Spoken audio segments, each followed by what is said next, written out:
Hello everyone. In this video, we are going to talk about the negative affirmative kind of sentences in present continuous tense. So let's begin. Firstly, अगर हमें negative affirmative kind of sentences को बनाना है present continuous tense में, then we need to know the formation of these type of sentences. Firstly मैंने यहाँ पे formation को फॉर्म किया आपके लिए. एज यू कैन सी, अगर ये नेगेटिव अफर्मेटिव सेंटेंस है तो बिगनिंग में आप सबसे पहले सब्जेक्ट लिखेंगे. उसके जस्ट बाद में आपको हेल्पिंग वर्ब ऐड करना है. हेल्पिंग वर्ब के तीनों सेक्शंस आप वहाँ पे मेंशन कर दीजिए. एंड आफ्टर दैट आपको ऐड करना है हेल्पिंग वर्ब के साथ में not.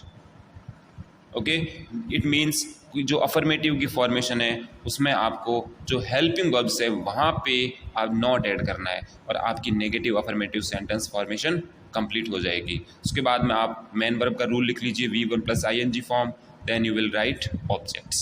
Okay, so with the help of this formation we are going to make these three sentences.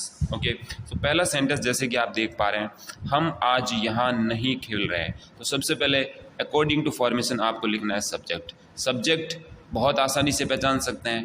ज़्यादातर विद्यार्थी पहले वर्ड को लेके कैरी करते हैं, लेकिन आप सब्जेक्ट को पहचानने में काम कीजिए कि जो वाक्य में काम किया जा रहा है, यानी कि जो एक्शन परफॉर्म किया जा रहा है उसको कौन उस एक्शन को कौन परफॉर्म कर रहा है. So it is the dual of action, जिसे हम कह रहे हैं हम. तो हमने फर्स्टली यहाँ पे लिख दिया वी. उसके बाद में हमें हेल्पिंग वर्ब के सेक्शन के पास चले जाना है और इन तीनों में से हमें चूज़ करके वो हेल्पिंग वर्ब लिखनी है जो प्लूरल सब्जेक्ट वी के साथ आएगी, और वो है are. After that it is the turn of making this sentence negative, क्योंकि ये सेंटेंस नेगेटिव अफर्मेटिव. अगर ये वर्ड नहीं होता तो ये ओनली अफर्मेटिव होता.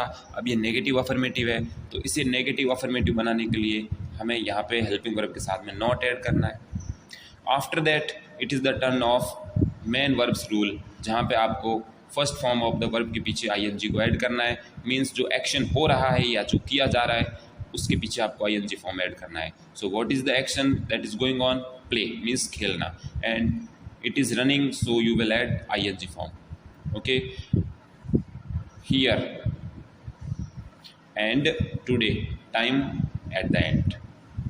Second one, वो अभी वहाँ नहीं जा रहे हैं. तो बिगनिंग में हमने क्या किया? सबसे पहले हमने देखा सेंटेंस का सब्जेक्ट और हमने देखा कि यहाँ पे लिखा है वे अभी वहाँ नहीं जा रहे हैं. Then we will write they. ये हमारे इस सेंटेंस का सब्जेक्ट हो गया. उसके जस्ट आप बाद में लिख दीजिए हेल्पिंग वर्ब. ये प्लूरल हेल्पिंग वर्ब है जो प्लूरल सब्जेक्ट के साथ में आनी है. उसके बाद में आप नॉट ऐड करेंगे हेल्पिंग वर्ब के साथ. फिर आपको मेन वर्ब को चूज़ करके उसके पीछे ing फॉर्म को ऐड करना है. एंड आफ्टर दैट आपको ऐड करना है दोनों objects. For example first one वहाँ के लिए लिख दो देयर, एंड अभी के लिए लिख दीजिए नाउ.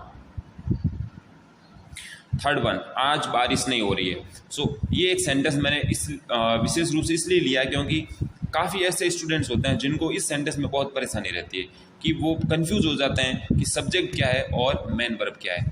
बारिश ही सब्जेक्ट है और बारिश ही मेन वर्ब है, बिल्कुल ऐसा ही है. लेकिन आप दोनों के लिए रैन यूज़ नहीं कर सकते. यहाँ पे आप क्या करेंगे? सब्जेक्ट के लिए यूज़ कीजिए इट. क्या यूज़ करेंगे? इट. ओके, सो अब आप रैन को in form of verb use कर सकते हैं. उसके बाद में आप सब्जेक्ट लिख चुके हैं. अब टर्न आएगा हेल्पिंग वर्ब का, तो आपने लिख दिया इज़. उसके बाद में आप इसे नेगेटिव बना देंगे नॉट. अब आप मेन वर्ब के फॉर्म में बारिश होना, जिसे हम कहते हैं रैन, पीछे आप ing फॉर्म ऐड कर दीजिए और आज के लिए आप लिख दीजिए today. Next move to the interrogative kind of sentence. Okay, in interrogative type of sentence as you can see, interrogative sentences means प्रश्नवाचक वाक्य. और जब भी ये सेंटेंस हम बनाते हैं हर टेंस में दो फॉर्मेशन लिखनी होती है, because there are two kinds of interrogative sentences overall. So first formation beginning में हेल्पिंग वर्ब आ गई. उसके बाद में आप सब्जेक्ट लिखें, यानी कि हेल्पिंग वर्ब सब्जेक्ट के पहले आ जाती है क्योंकि यहाँ पे सेंटेंस इंट्रोगेटिव है न कि affirmative. So this is the change between affirmative and interrogative, कि इंट्रोगेटिव में हेल्पिंग वर्ब पहले आती है और अफर्मेटिव में सब्जेक्ट्स.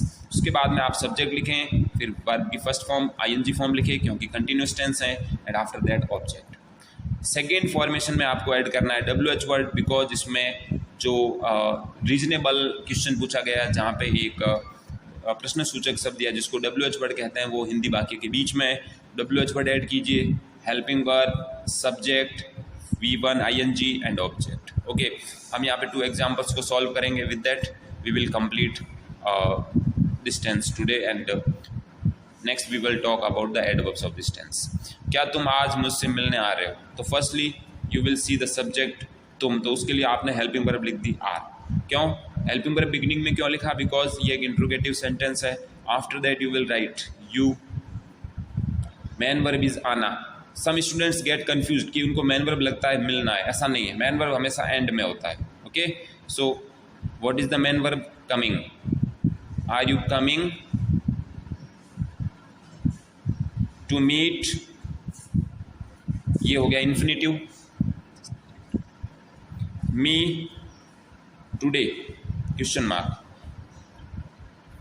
सेकेंड वन क्या, that is a WH word, so what will you write? What, subject के according what is he, is just after the WH word आपको हेल्पिंग वर्ब यूज़ करना है। उसके बाद में सब्जेक्ट लिख दीजिए, main verb ING form, object there and with the question mark.